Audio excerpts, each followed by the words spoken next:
Good afternoon, members of the media and people of Bermuda.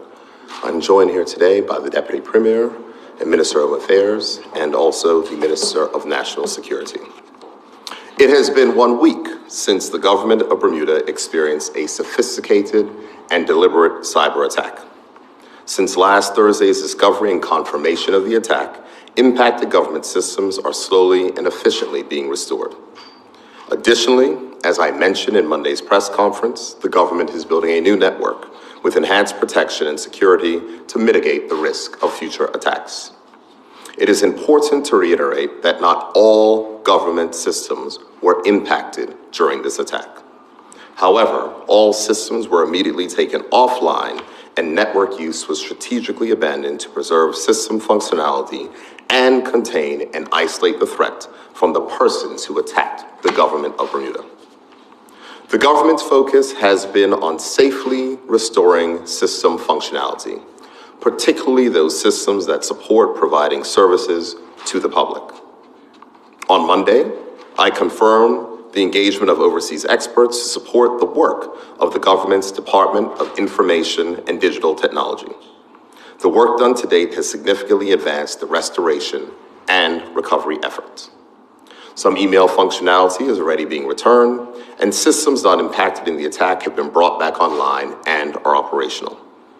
The nature of this sophisticated attack has made it difficult to isolate what data may and may not have been compromised versus data that may have been encrypted, thereby preventing access. However, our team of experts are working through the matter so we can have a full forensic account of what took place. What has emerged is that the government of Bermuda is one of a series of recent attacks aimed at other governments and large corporations worldwide. But I must state this, that it must be clear that this is an ongoing investigation, so I cannot share any further details at this time. We know that there has been feedback about the government only sharing limited detail thus far, and I absolutely understand that there are still questions that the public would like answered about this incident. However, it is essential that we maintain the confidentiality of specific operational information to safeguard the ongoing investigation and to protect the security of our systems. As the community can appreciate, this remains a very sensitive matter. To be clear, we have been providing daily updates and assurances both internally and externally to our public officers and to our stakeholders.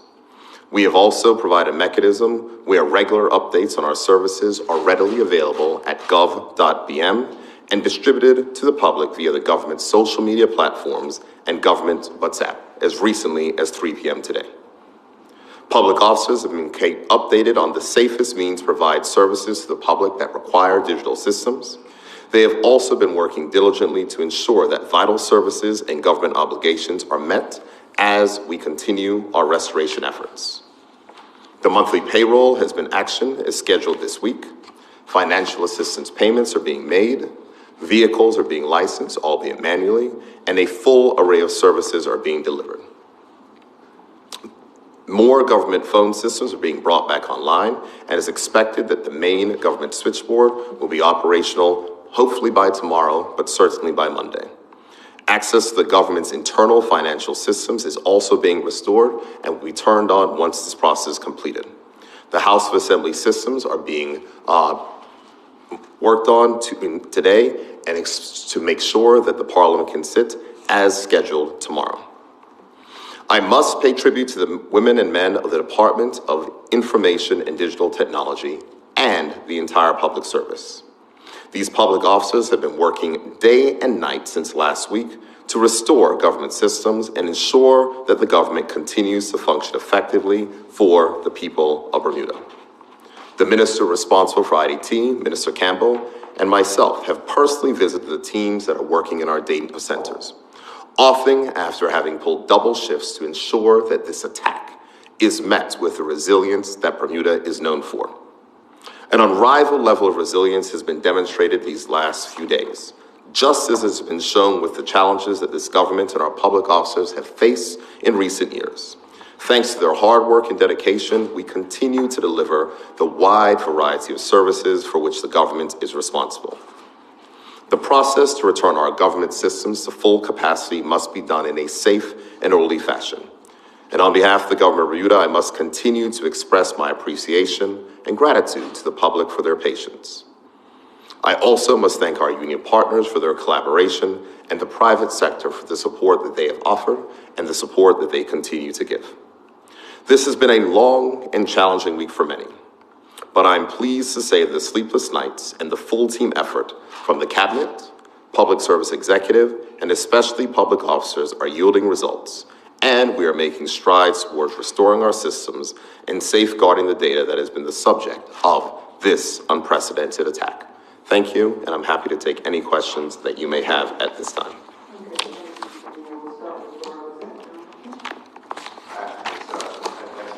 You mentioned that other folks have been targeted along with this. Can you tell us any of them? I mean, just a simple Google search will reveal all the governments that have recently suffered attacks.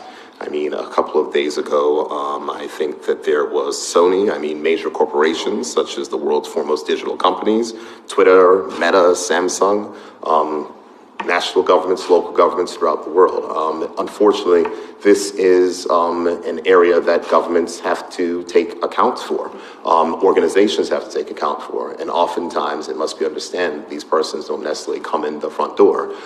There are ways and sophisticated methods, sometimes social engineering and others, in order to get persons to reveal information that they may not reveal.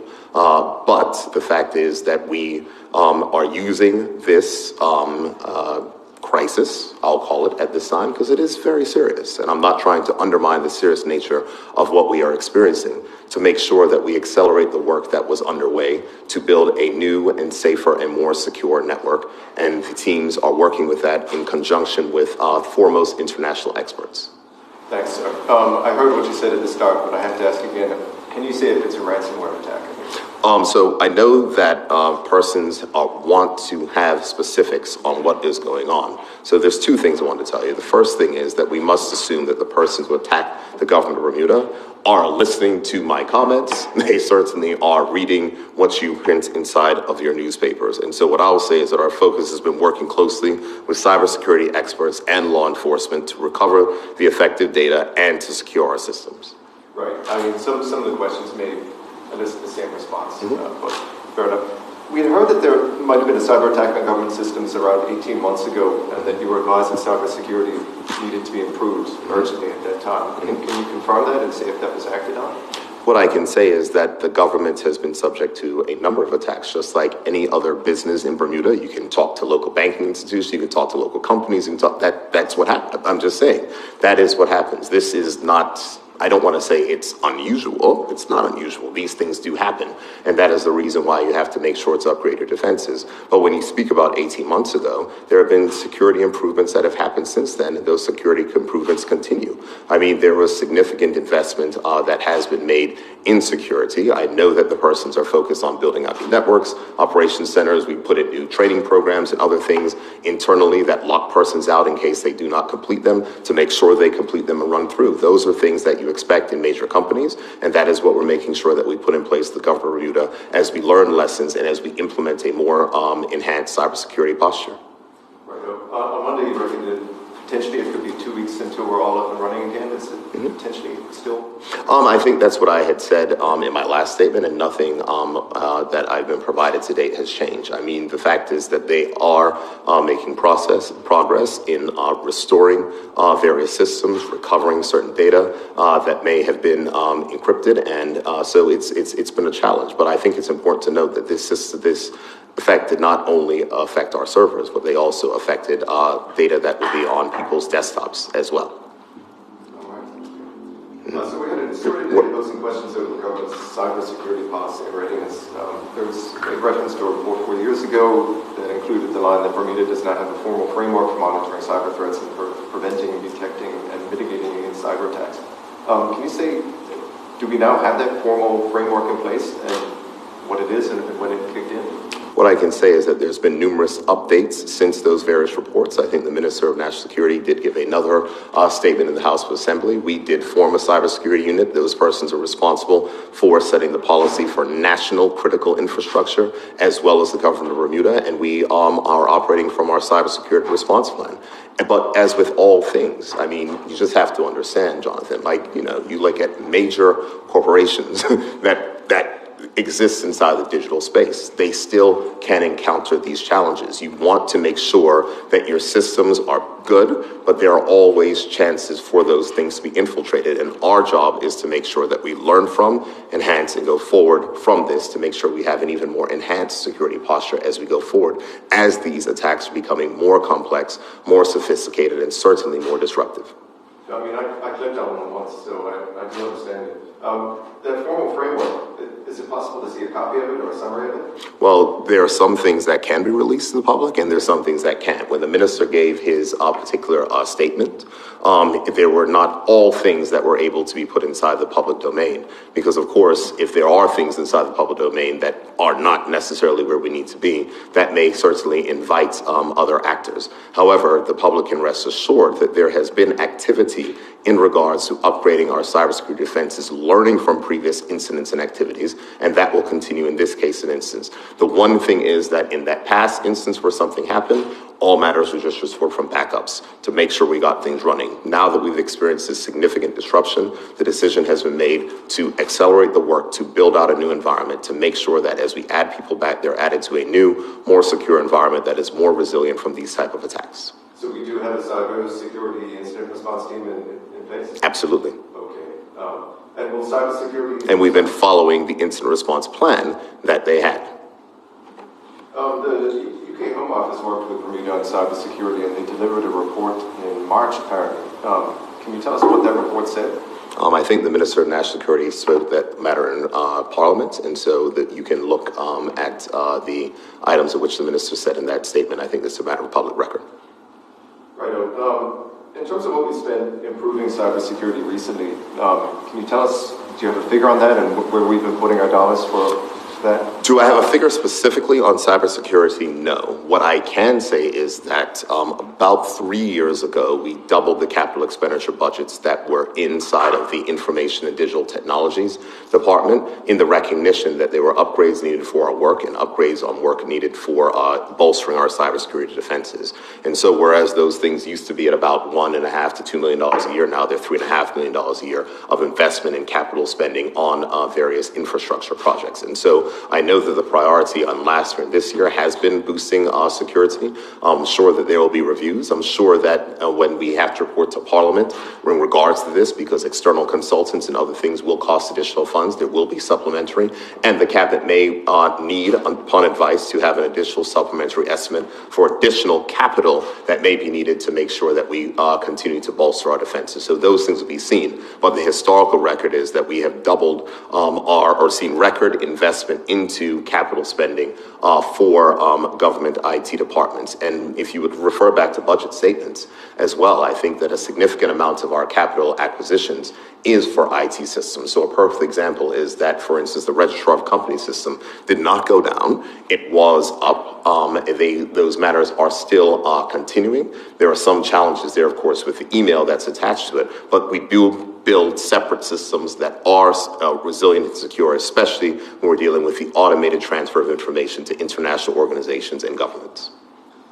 So you said we're building a new system. How does that work? Can you tell us, do we need new physical computers, or just maybe if you could generate... It's the network and the way, and so I'm not a network expert, though persons may regard me as all-knowing in things in IT. I haven't done, hands-on IT for about 10 years. But if we are speaking about building a new network, there are the work and the advice in which we've had on the various reports on what to do to make sure that the network is more resilient and secure.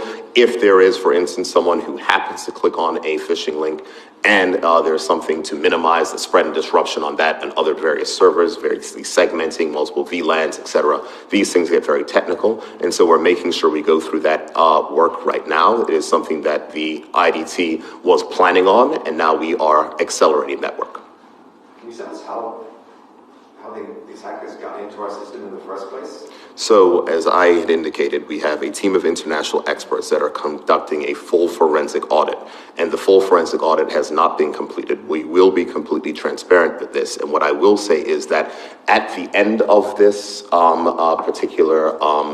when we get the system restoration, I have no doubt that there will be an inquiry in Parliament. I have no doubt there will be questions, and we'll be able to provide those answers underneath the oversight responsibilities of the Parliament, because that is what the government must do. I have met with the opposition leader, and the opposition leader, though understanding the situation, has said, though I understand the situation the government is in, when this is done, we will ensure that we will hold the government to account. And I told him I expect nothing different, because that is a sign of a proper functioning and healthy democracy.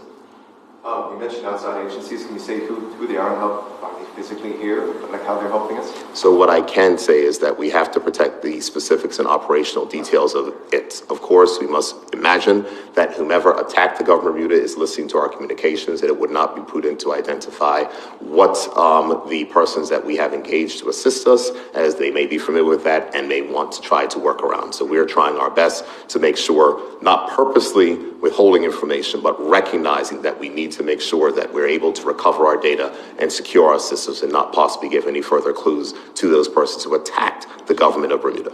We touched on Monday reputational issues. I have seen it going international on international wire services, and court decisions could be delayed. We've got 2 major overseas bankruptcies moving through the courts now. Does this threaten our status as a jurisdiction, or if we recover quickly, is it a plus for us? I mean, what does this do for us? I think the measure of Bermuda is the fact that we are able to be resilient through challenges. This is a challenge that many governments, many companies have experienced, and we must continue to work through that process. What I would say is that from an international basis, there was a phone call with the OECD earlier today inside the Ministry of Finance, reassuring them of the stability and security of the various systems that we have built for international interchange. So what I would say is, though it's not ideal, we will recover. We will make sure that our systems are more stronger and more secure. And I think that the international business community and also our international partners can have confidence that we keep the protection of their data very seriously. So we heard that it was 10 p.m. on Wednesday, and we spotted it on Thursday morning. How come the software didn't spot it when it first came in? So what I can tell you is that these are very sophisticated attacks. So the same question, I think, could be asked to Samsung, to Sony, to Twitter. I'm just saying. So I don't want to trivialize it, but the fact is that we are dealing with a more sophisticated type of cyber attacks that are being experienced throughout the world, that are attacking the systems of some of the companies and and jurisdictions that have significant high levels of security and have made multi-million-dollar investments in securing their infrastructure. Some of these things are a challenge, but we are doing a full forensic audit to identify what has taken place, and we will be able to have those matters, and I'm certain that there will be some type of thing in Parliament, and as much as those things can be shared, we will make sure that those are shared with members of the Parliament in any inquiry or questions that they may have in the future. So we were thankful. We asked about personal information. We did get some details back, so thanks for that. They've included a line that we're in compliance with all legal and regulatory requirements regarding data breaches. The thing is, without PIPA in effect, I mean, is there anything that we have that we are in compliance with, or PIPA doesn't yet require us to notify about breaches because it's not kicked in? Are we acting as if it is in effect? So it would be responsible of the government of Bermuda to make sure that we notify persons if their data has been compromised. What I can say is that as of the update this morning, there has been no forensic evidence that has been found that has said that our data has been exfiltrated, which means that does not mean that that may not be discovered, but they are going through the process of careful and significant forensic investigation so that we can identify what has happened. What I will say is that if there is a data breach that is confirmed, we will of course contact affected persons and or organizations with information and guidance on protective measures. And for all persons, whether or not this happened or not, we recommend vigilance against phishing attempts and encourage regular password updates. And if you do have so, enable two-factor authentication. Is there any thought to, given it's still, I believe, 50 months until PIPA kicks in, that we might be able to fast track it? I don't think that that's part of a consideration here. I think what we will do is that we will act in the best interest of our citizens and the person who interact with the government of Bermuda, and it will be responsible to make sure that we do inform those persons if, in case it is confirmed that there has been a data breach. So I heard today that couriers were telling us that they can't pick up goods. Are you aware if that's the case, and is that a problem that's more widespread in terms of what we can bring in? I haven't heard that specifically. However, if there is anything that you wish to relay and ask a specific question, I'm sure the Department of Customs, the Ministry of Finance, will be able to provide an answer to that question. I've just got a few more for you, sir. Are you able to say what kind of personal data the government has on its files? Are there records on most of us as residents, and do they contain personal information?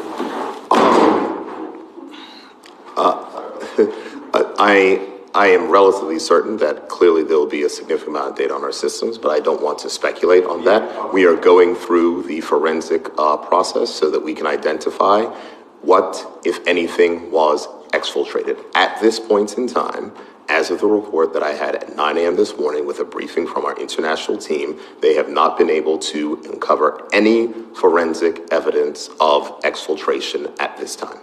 All right, so last one for me. People have been asking, how did the phone system end up getting affected? Again, this is a serious cyber attack. So phones are run off of something called Dynamic Host Control Protocol, DHCP, which is hosted on Windows servers, which were impacted. Those matters were recovered as of today. Phone service is being restored, and we have to go to individual spaces. Wi-Fi in government buildings is back up. As I said, there are certain spaces where people are being brought back online and operations are being returned. Our focus is firstly TCD, as it's the end of the month, and there's a lot of persons that are down there trying to go through. So we wanted to make sure that we can get those matters up as soon as possible. The next focus will be on the E1 system, the government's financial system, and those particular matters, and we'll continue to work through the system recovery. Clearly, for the Minister of the Department of Planning, will be a very important one, but as I said, they're working on the restoration. We've been able to start restoring services, and we're going to continue to do that. So thank you. Appreciate it. No problem. Thank you, and I do understand that the investigation is ongoing at this time, but at this stage, are you confident that the perpetrators will be identified and prosecuted considering the severity of cybercrime? So I can't necessarily speak to that, but I think that question will be best addressed to the Bermuda Police Service, who's handling that aspect of the investigation. The government of Bermuda's perspective in this is focusing on the restoration of services, and matters related to investigation, cooperation with international law enforcement persons and others will be a matter for the Bermuda Police Service. I would expect that they would do that type of follow-up. They are communicating with the National Crime Agency out to the United Kingdom. As you know, the police do fall under the governor's responsibilities and not the government, but I would firmly expect that is what they are engaged in. Of course. And you noted that the government is building a new network to mitigate future threats. Are you able to share a timeline? That's being accelerated, so the new network, I think, has been completely built now. Of course, these things can be done on a virtual basis. There are more things that may have to be done insofar as additional server purchases, figuring out whether we can wipe and use our old servers and new servers. Those conversations are happening, but the one thing that we want to do is to ensure that whatever we are bringing up on a more secure and newer network. We have international experts that are advising on the infrastructure, the things of which we should put in place, the enhanced monitoring tools due to the evolving nature of cyber threats of which we're experiencing. I'll be happy to try to get a timeline for it if you want to send through a message probably next week to the Minister Campbell, who's the Minister for IDT. I'm sure he'll try to get a response for you. Thank you. And you stated that monthly payroll is scheduled for the end of the week. Are the payroll systems back up and running properly? The payroll systems are not back up and running properly. We have been working with banks. E1, which is our payroll system, is currently being restored. The report that I got this morning is that they were able to, remember, let me reverse. At the beginning of my reports, you would have heard me say that not all of our systems were impacted. Our E1 system, which is the main government system, was not impacted by the attack. However, because all things were taken offline, that of course is reduced access. As we are now bringing things back safely, because there are a significant number of affected computers. The estimate is, I don't want to give the wrong number, but there's quite a number of desktop computers that have been infected as well, as this was something that was set to spread out through the network, set overnight when people are leaving. So some people leave their computers off at night, goes in, infects their computers, come in the morning, all of a sudden find their computers infected. That is what has taken place. So it's going to take a while to restore, but the E1 system itself was not impacted. We are getting access restored to the E1 systems, as there are things that are used to access the E1 systems that were impacted, but the data that is on our financial system, our payroll, the things that do our accounting, all that stuff was not impacted. That data is safe, that data is secure, that data is there. There's no evidence of exfiltration of that data, and we are going to bring those systems back online. So payroll, in the exact same way, has been run with old payroll data, taking into account the new persons that have been added in over the last month to make sure that those persons be paid as well, and we'll have to reconcile some things afterwards. But the expectation is that E1 should be up by Monday.